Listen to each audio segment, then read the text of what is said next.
네, 안녕하세요. 주식은 역시 기리기리 새기리십니다. 안녕하세요, 기리분들. 자, 아직까지도 몽롱합니다. 어젯밤에 잠을 제대로 못 자서 아마도 기리분들도 저랑 비슷하실 것 같은데요. 자, 오늘은 다룰 내용이 그렇게 많지는 않지만 매우 중요한 내용이 많습니다. 계엄령.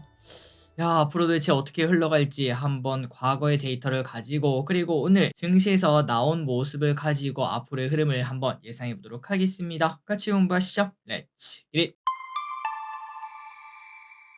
자, 일단 첫 번째입니다. 계엄령 이야기 안 할 수가 없겠죠. 2024-123. 자, 이거는 나중에 역사 시험에 나올 거니까 꼭 외워야 되는 숫자가 되었습니다. 외우기도 좋게 날짜가 잡혔죠. 2024-123. 이제 입에 쫙쫙 달라붙는데. 자, 그렇다면 계엄령이 나타나면서 우리나라에 어떤 일이 생겼는지 쭉 나열을 해보도록 하겠습니다. 자, 일단 다 아시다시피 어제 22시 27분 윤 대통령이 국회와 의원을 종북 반국가 세력으로 규정하고 비상계엄을 선포를 했습니다. 그리고 1시 1분에 국회의 비상계엄 해제 요구 결의안 의결로 2시간 34분 만에 무산이 되었다고 하는데요. 이것도 2, 3, 4로 외우기가 쉽습니다. 자, 그러다 보니까 일각에서는 도대체 뭘 노리고 한 거냐, 왜 한 거냐, 이러한 이야기가 들려올 정도로 허무하고 빠르게 끝나버렸다고 하는데요. 진짜 다행이긴 하지만 그런데 중요한 건 이겁니다. 아니 길이 근데 이거는 뭐 악재는 맞긴 한데 다 해결되고 있으니까 이 코스피랑 코스닥이 2% 넘게 하락하는 게 맞는 거야 라는 고민을 할 수 있지만 그런데 지금 시장에서 걱정하는 건 바로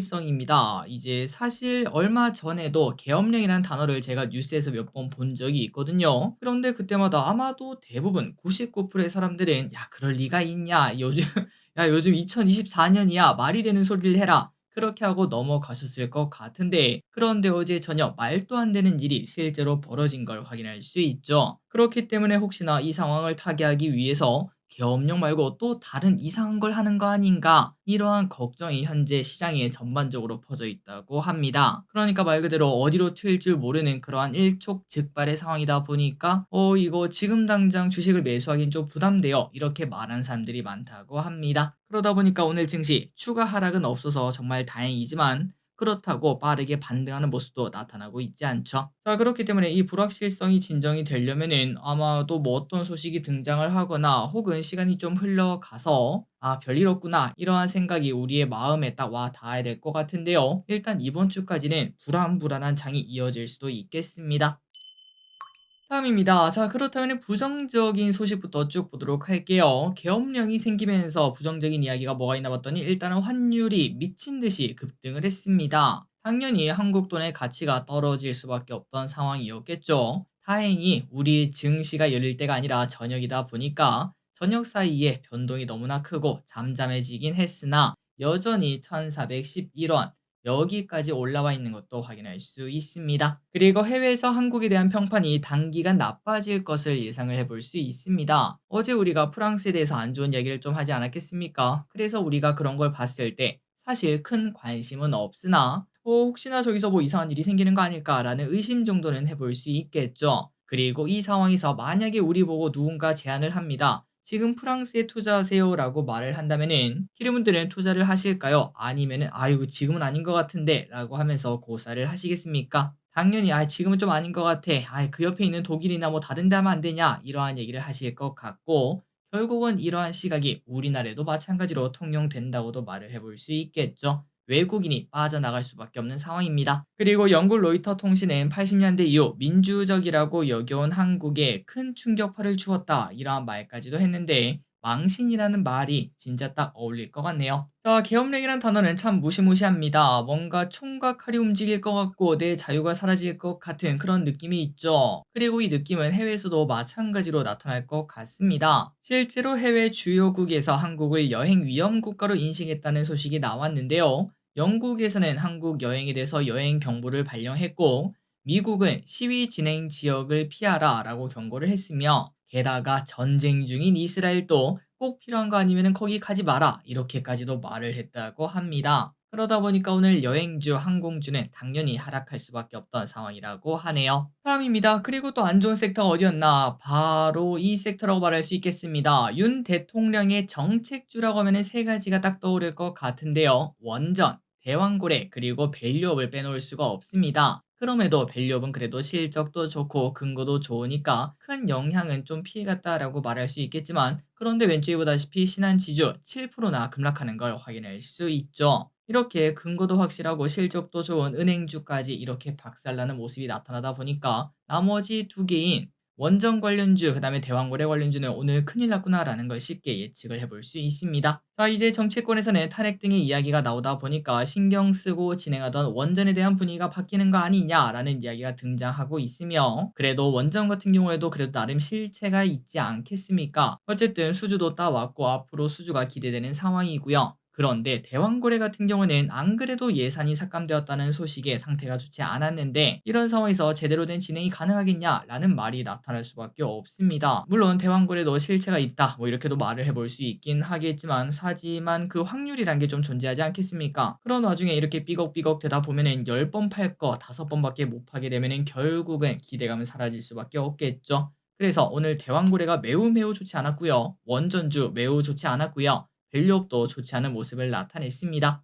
왼쪽에 대왕거래 관련주인 화성밸브를 보면은 현재 2시 아니 1시 반 기준 24%나 급락하는 걸 확인할 수 있고, 거의 전 저점 출발하는 그 위치 그 근처까지 온 걸 확인할 수 있습니다. 아예 완전 박살이 나버렸죠. 그래도 그 반면 원전 관련주는 그래도 아래 꼬리를 살짝 다는 모습도 나타내고 있습니다. 이 차이가 결국은 실체가 조금 존재하는가 안 하는가, 이 정도 차이가 아닐까라는 생각이 드네요. 과연 앞으로 이 두 개의 섹터는 어떤 식으로 흘러갈까요? 다음입니다. 자, 그렇다면 이 와중에 수혜 보는 친구들도 분명 있을 텐데요. 누가 수혜를 보는지 보도록 하겠습니다. 일단 카카오그룹주 상승세를 보여줍니다. 네이버는 빠지고 있는데 카카오가 오르는 걸 봤을 때 당연히 수혜라고 말할 수 있겠죠. 자, 그렇다면 카카오는 왜 오르는가 봤더니 바로 윤 정부 초기 때부터 카카오를 많이 압박했던 전력이 있다고 합니다. 또한 과거 김범수가 구속되었을 때 그때도 윤 정부 들어 처음으로 IT 대기업 창업주가 구속된 첫 사례였다고 하죠. 그러니까 각 잡고 때렸다라고 말할 수 있는데, 하지만 그 정권이 끝날 가능성이 보이니까 카카오가 안 그래도 최근 이틀간 막 주가가 올라가지 않았겠습니까? 정말 타이밍 좋게도 오늘 또 급등하면서 이제는 네이버까지 따라잡을 수 있겠다라는 얘기가 등장하고 있습니다. 자, 차트를 보시면 카카오 8%나 급등하면서 차트가 진짜 기가 막히게 만들어졌고요. 카카오페이도 15%나 급등하면서 완벽한 겉토양 차트를 만들어냈습니다. 과연 요 두 개는 어디까지 올라갈까요? 다음입니다. 그리고 정치 테마주 빼놓을 수가 없을 것 같습니다. 사실 정치 테마주 아마도 기름들 많이들 하실 것 같은데요. 아직까지 2년이 남았다라고 생각을 하지 않았겠습니까? 그런데 지난달 이재명 대표의 재판 일정으로 정치 테마주가 급등한 적이 있어서, 이제 슬슬 준비하면 되겠다. 쟤네 눌릴 때마다 조금씩 조금씩 사면 되겠다, 이러한 생각을 하셨을 것 같은데, 그런데 갑자기 어제 정말 말도 안 되는 사건이 터졌고 탄핵 아니면 하야 이러한 단어가 등장하다 보니까 정태주의 시간은 지금부터 급하게 시작되었다고 말할 수 있겠습니다. 자, 그리고 왼쪽에 보다시피 상한가가 엄청나게 많았는데요. 전부 다 정치 테마주입니다. 이재명 관련주는 대부분 상한가 행진을 했고요. 그리고 2등으로는 한동훈 관련주가 뒤늦게 상한가를 참여했고, 3등부터는 김동연, 오세훈, 홍준표, 조국 등의 관련주가 오르기도 했습니다. 그리고 이제 이 얘기를 하다 보니까 좀 많이 걱정이 됩니다. 야, 이제 얼마나 많은 분들이 댓글에서 댓글에서 싸우실까? 기르분들 너무 싸우지 마시고요. 싸워봐야 솔직히 뭐 남는 게 없습니다. 내 기분만 나쁘죠. 그렇기 때문에 자신의 생각을 말씀하시는 건 좋으나 과하게 비방하거나 누가 봐도 이거는 그냥 싸우자고 단 댓글이다, 그런 것들은 조금은 지양해 주시면 진심으로 감사하겠습니다. 그럼에도 정말 싸우고 싶다, 그렇다면 다른 데 가서 싸우시고 여기서는 돈 이야기만 하자고요. 자, 그리고 한번 정리를 해봤습니다. 이재명 관련주, 한동훈 관련주, 조국 관련주, 김동연 관련주, 홍준표 관련주가 있는데, 개인적으로는 이제 뭐 1등 주식만 좀 건드려야 된다고 생각합니다. 그거는 뭐 오늘 상한가 간 친구들이라고 말을 해볼 수 있겠죠. 그리고 이재명 관련주는 전부 다 상한가 가는 모습, 한동훈 관련주는 한 반 정도 상한가 가는 모습을 나타냈고, 나머지는 상한가를 가지 못했기 때문에 만약에 야 이거 투자해야 된다라고 생각을 하신다면은 그래도 이재명 관련주, 한동훈 관련주를 가장 먼저 보시고 그 안에서도 대장주를 먼저 고르는 게 좋을 거라고 생각합니다. 어쨌든 관련주 이렇게 나열을 해놨거든요. 이러한 친구들이 있다는 거, 일단 뭐 당분간 몇 개월 이상은 앞으로 어떤 식으로 진행될지 모르겠으나 이제 정치 테마주가 엄청나게 뜨거울 테니 스크린샷 찍으시고 혹시나 궁금하실 때마다 보시면 될 것 같습니다. 3초 뒤에 넘어가도록 할게요. 다음입니다. 우리나라가 힘들 때마다 온다는 증안펀드, 이번에도 왔다고 합니다. 금융위원장이 말에 따르면 10조 규모의 증안펀드 등 시장 안정 조치 준비가 완료가 되었다고 하는데요. 그리고 오늘 증시를 봤을 때 외국인의 매도세가 나오긴 했으나 일단은 제한적인 걸 확인할 수 있죠. 자, 그나저나 어제 증시가 확 올라오면서 외국인 또 1조 2천억이나 매수하면서 이제 바닥이다 라는 생각이 딱 들 때쯤 어떻게 이러한 소식이 뜨는지 진짜 야속하기도 합니다. 그럼에도 많이 당황스러운 상황이긴 하지만 누군가에는 또 줍줍의 기회일 수도 있겠죠. 현금을 들고 있다면 지금 사야 될까에 대해서 꼭 고민을 해보시면 좋을 것 같고요. 그리고 정태준의 1등 주식을 꼭 사시는 게 좋을 것 같고, 그리고 오늘 크게 하락하는 주식은 싸다고 매수하다가는 더 싼 금액도 볼 수 있을 것 같습니다. 항상 명심하시기 바랍니다. 오른 거는 오르는 이유가 있고요. 내리는 거는 내리는 이유가 있습니다. 다음입니다. 자, 이것도 당연히 봐야겠죠. 과거에도 탄핵 국면이 분명히 있었습니다. 그렇다면 만약에 앞으로 이제 탄핵에 대한 이야기가 나타나게 되면은 앞으로 증시는 어떻게 될지 과거를 보고 예상을 해보도록 하겠습니다. 자, 일단 2004년 고 노무현 전 대통령 탄핵 소추안 발의 날인 3월 12일, 그때 코스피 5.5%나 급락을 했습니다. 정치 리스크가 주시장에도 강하게 반영되는 모습인데요. 물론 마지막에는 2.4%로 낙폭을 줄이고 마감이 되긴 했지만 어쨌든 그날 변동성이 매우 큰 걸 확인할 수 있었습니다. 하지만 그 이후에는 증시가 쭉 오르다가 기각 선고한 5월 14일, 그때는 저점을 한 번 더 만들면서 변동이 나름 크긴 했지만 그다음부터는 또 주가가 쭉 오르기도 했어요. 그리고 2016년 11월 박근혜 전 대통령 탄핵 때도 변동성이 높았습니다. 장중 3.6%나 11월 9일에 하락을 했고요.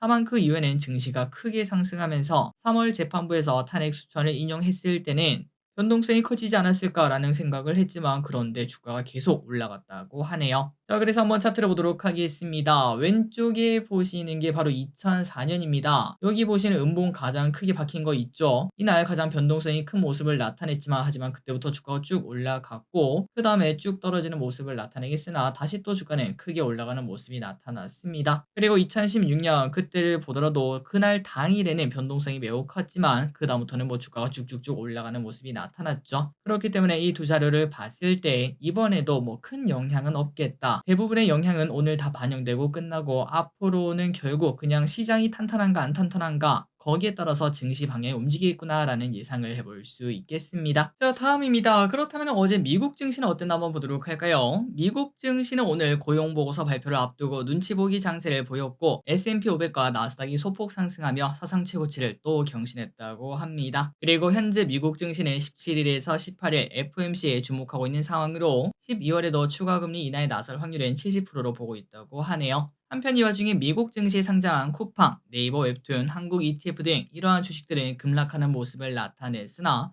대부분은 아랫꼬리를 달고 마무리가 되었습니다. 다음입니다. 외제차가 우리나라에서 과연 얼마나 팔리고 있을까요? 한번 데이터를 보도록 할게요. 자, 올해 국내에서 가장 많이 판매된 수입차는 BMW라고 합니다. 작년에도 9년 만에 1등을 차지했는데 올해도 1등을 차지했다고 하고 2등은 벤츠, 3등은 테슬라라고 하네요. 그런데 올해 자동차 판매량은 크게 떨어졌다고 합니다. BMW는 6,600대를 판매했고 벤츠는 5,000대를 판매했는데 그런데 테슬라는 3,600대를 판매했으나 하지만 중요한 거는 요즘 이제 자동차가 안 팔리다 보면은 전기차 판매량이 많이 줄어들 수밖에 없죠. 그럼에도 불구하고 테슬라의 판매량이 탄탄한 걸 봤을 때 야, 역시 전기차는 테슬라다. 이러한 탄탄한 경쟁력을 보여준 것으로 해석도 된다고 합니다. 다음입니다. 어제는 화장품이었는데 오늘은 음식료입니다. 올해 K푸드 누적 수출액은 11월까지 90억 달러를 기록하며 15개월 연속 증가세를 보이고 있다고 합니다. 라면, 과자류, 음료 등 모두 11월 말 기준으로 역대 최고 실적을 기록했고